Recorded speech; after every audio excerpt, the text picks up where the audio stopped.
Have you ever wondered how investors decide if a stock is cheap or expensive compared to the company's actual value? Well, one powerful tool that professionals often use is called the price-to-book ratio, or PB ratio.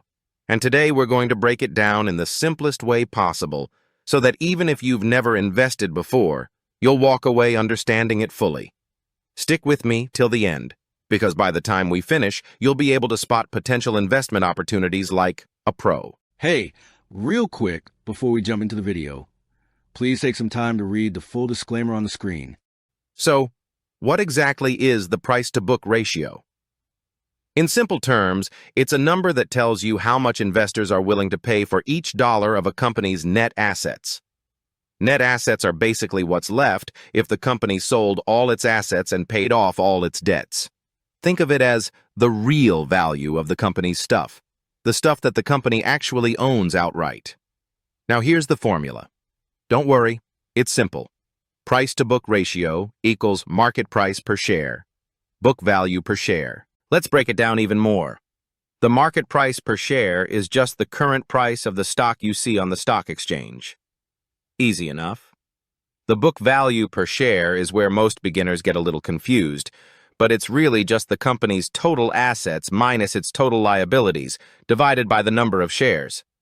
Basically, how much each share would be worth if the company shut down today and sold everything. So why does this ratio matter? Well, the PB ratio helps you understand whether a stock is undervalued, overvalued, or fairly priced. For example, a PB ratio of 1 means the stock is trading exactly at the value of its net assets. If it's below 1, it could mean the stock is undervalued. You might be able to buy it for less than what the company is actually worth. But if it's above 1, investors are paying more than the company's net assets, which can mean they expect the company to grow in the future. Here's an interesting thought. If you were to invest in a company with a PB ratio below 1, what risks might you be taking? Could it be a hidden gem, or could it be a company in trouble? Drop your answer in the comments below. I'd love to hear what you think. Now let's make this more real with an example. Imagine a company with total assets of $500 million and total liabilities of $200 million. That means its net assets, or book value, are $300 million. If this company has 10 million shares, then the book value per share is $30. Now, if the stock is currently trading at $45 per share, we calculate the PB ratio like this. $45. $30 equals 1.5. This means investors are paying $1.50 for every $1 of net assets. This tells us that investors are optimistic about the company's future and believe it will grow. But if the stock was trading at $25 instead, the PB ratio would be 0.83. That could signal a bargain, or it could warn us that something is wrong with the company. Here's a key point most beginners miss. PB ratio doesn't tell you everything. Just because a stock is below 1 doesn't mean it's automatically a great deal. The company might have outdated equipment, declining sales, or other hidden problems. Conversely, a high PB ratio might indicate strong growth potential. That's why it's crucial to combine PB ratio analysis with other financial ratios, like price to earnings or return on equity, to get a full picture. Now let's make this even more interesting. Did you know that different industries have different average PB ratios?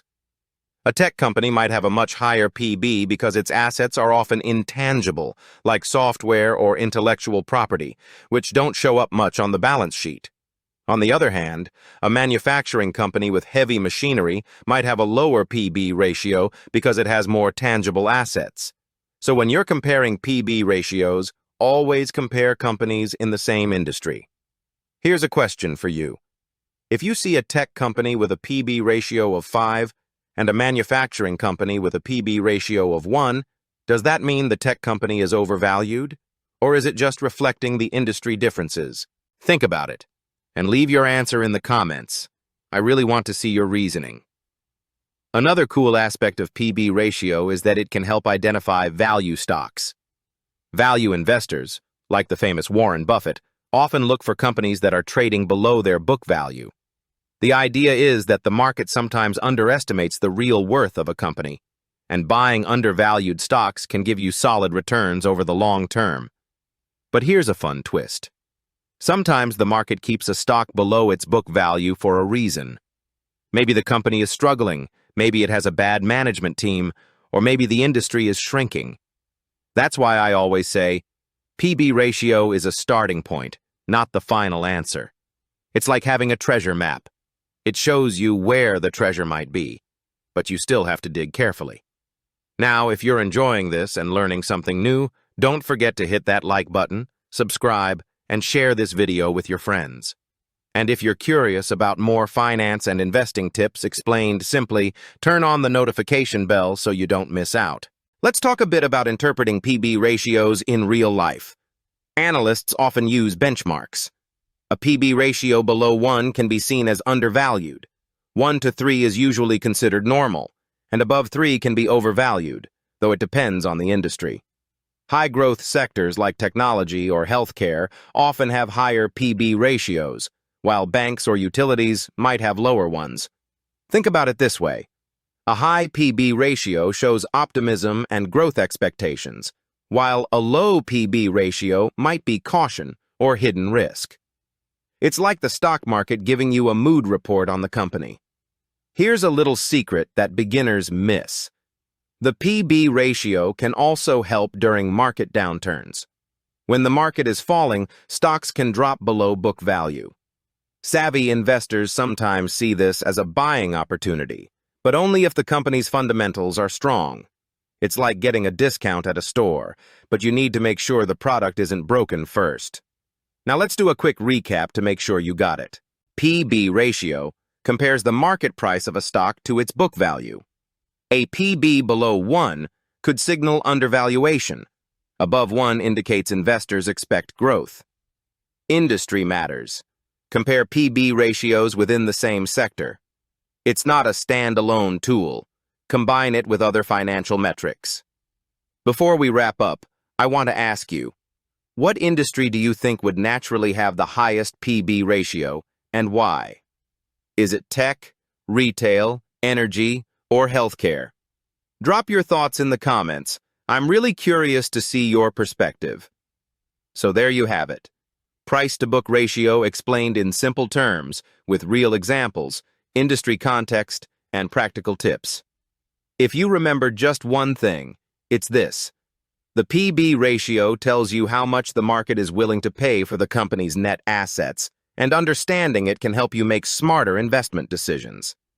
If you found this video helpful, make sure to give it a thumbs up, subscribe, and share it with your friends for more amazing content like this.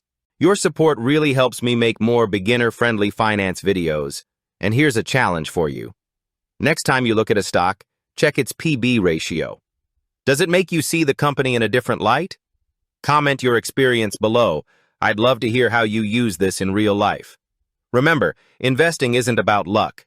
It's about understanding the numbers, asking the right questions, and making informed decisions. The P/B ratio is one of those key numbers that can give you an edge if you know how to use it. Thanks for watching, and keep learning, because the more you understand these tools, the more confident you'll become as an investor.